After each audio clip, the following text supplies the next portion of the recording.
Käytännössä pitäisi olla tästä vaan pohjoisessa.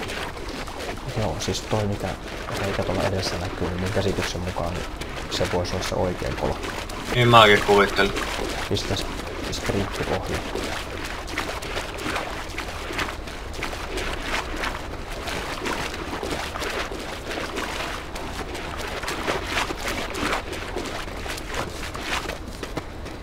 Hei, onks täällä tyhjiä pulloja?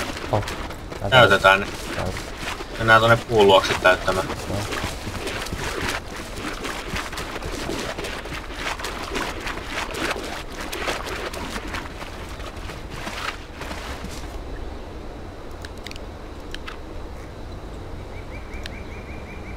Auto.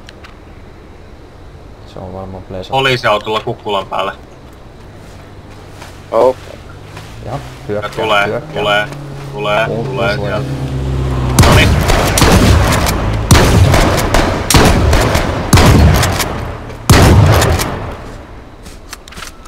Se oli kannanotto.